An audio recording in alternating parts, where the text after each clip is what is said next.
How's it going, y'all?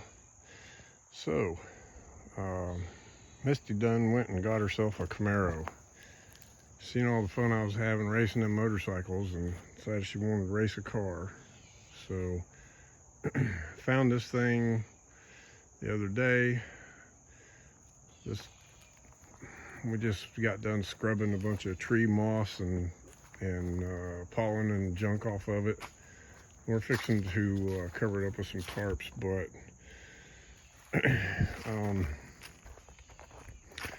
this was a 2.8 liter V6 5-speed car.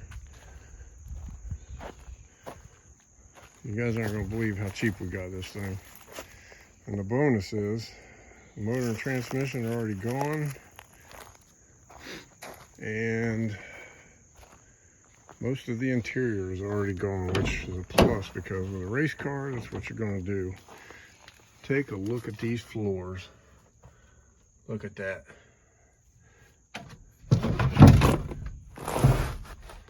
Okay, this thing is solid. This thing is solid as a rock. A 30-some-year-old car.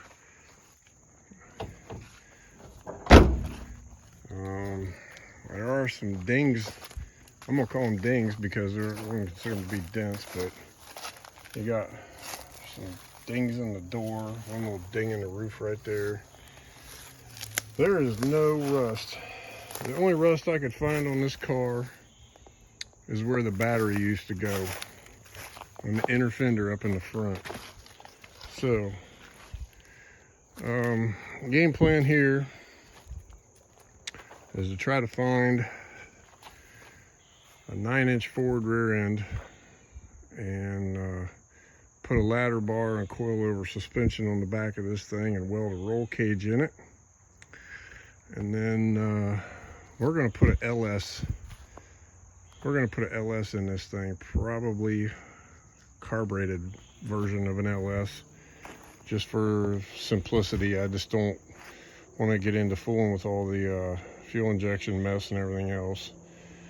I'm sure there are those that would disagree with that, but I know what I'm doing with a carburetor. I have zero idea what I'm doing with fuel injection. So, did I mention we got this car for 500 bucks? It's amazing how solid this thing is.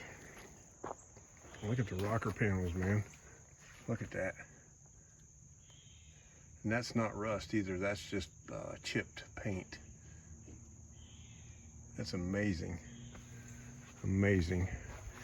We've actually been looking for a car for her for 3 months. I'm being kind of picky because I don't want to get into a bunch of rust repair or collision damage. We were looking at Mustangs. We looked at some S10s, some Rangers. I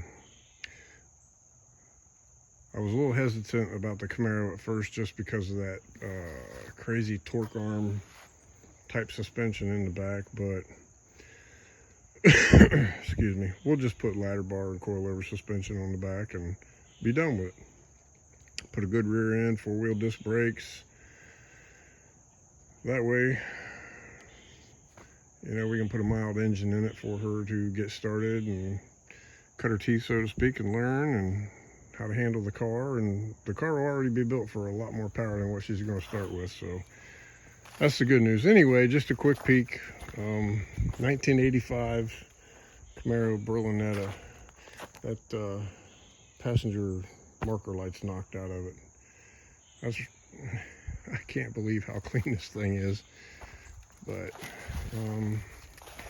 there'll be some videos on us working on this thing coming at some point. For right now, we're gonna cover it up with some tarps real good since we cleaned all the tree stuff off of it, and we'll cover it up and keep her nice and tidy until we get ready to start working on it. But I do promise y'all, when we start, we'll document it. So that's all I got for today. Don't forget to hit that like button, and if you want, subscribe. Thank you. Have a good day.